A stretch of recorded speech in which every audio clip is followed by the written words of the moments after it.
మీరు చూస్తే ఈ ప్రభుత్వం వచ్చిన తర్వాత 34% స్థానిక సంస్థల్లో ఉండే రిజర్వేషన్ని 24% చేశారు. అంటే 10% తగ్గించేశారు. 17,000 మంది మనకుండే స్థానిక సంస్థల్లో ఉద్యోగాలు పోగొట్టుకునే పరిస్థితికి వచ్చారు. ఈరోజు ఇక్కడ ఇద్దరిని మహనీయులకు మనం దండలేసి నివాళులర్పించాం. ఒకటి పూలే గారు, రెండు ఎన్టీ రామారావు గారు. ఈ దేశంలో వెనుకబడిన వర్గాల్ని ముందుకు తీసుకొచ్చింది పూలే గారు ఆలోచిస్తే, ఆ తర్వాత ఆచరించింది నందమూరి తారక రామారావు గారు అని చెప్పి కూడా నేను మీకు తెలియజేస్తున్నా. ఆ తర్వాత మీరు ఒకసారి ఆలోచిస్తే, నేను వచ్చిన తర్వాత కూడా నేను ఒకటే ఆలోచించాను, ఆర్థికంగా మిమ్మల్ని ఏ విధంగా పైకి తేవాలో ఆలోచించాం.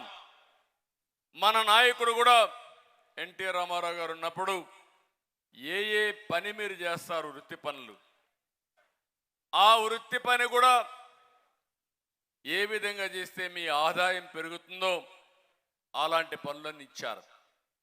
వడ్డెర కులస్తులకైతే ఆ రోజు నాకు బాగా జ్ఞాపకం. వడ్డెర కులస్తులకైతే ఎక్కడికక్కడ బండలు కొట్టడానికి కానీ, ఈ క్రషర్స్ కానీ ఇవన్నీ వీళ్ళకే రిజర్వ్ చేయాలని చేసింది ఎన్టీ రామారావు గారు. ఇంకో పక్క మీరు చూస్తే ఈరోజు దోబీలు ఉన్నారు, రజకులు ఉన్నారు.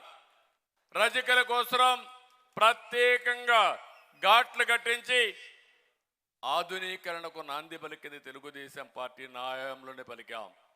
సమైక్య ఆంధ్రప్రదేశ్లో ఆదరణ కార్యక్రమం పెట్టాం.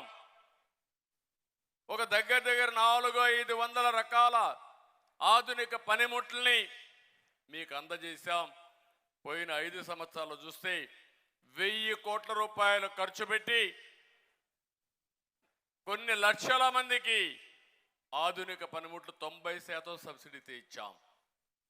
5 లక్షల మందికి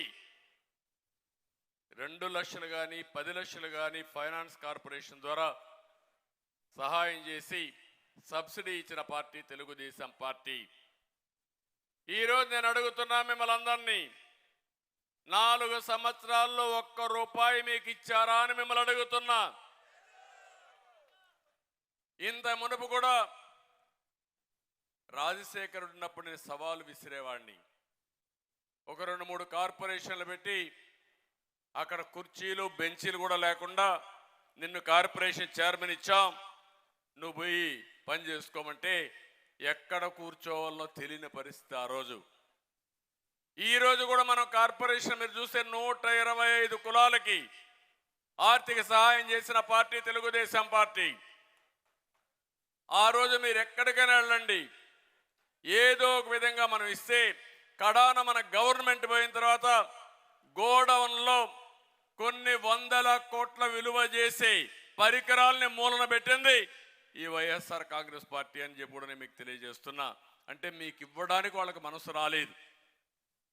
గోడౌన్లో ఇవన్నీ కూడా తుప్పి పట్టిపోవడానికి సిద్ధపడ్డారు తప్ప ఈ పేదవాడికి ఇచ్చి ఆర్థికంగా పైకి తేవాలంటే మనసు రాకుండా ఇష్టానుసారంగా చేశారు.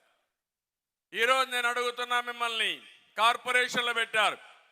ఎందుకు ఆ కార్పొరేషన్లు? కడాన 4 గీసుకోవడానికి కూడా పనికిరావు కార్పొరేషన్లు.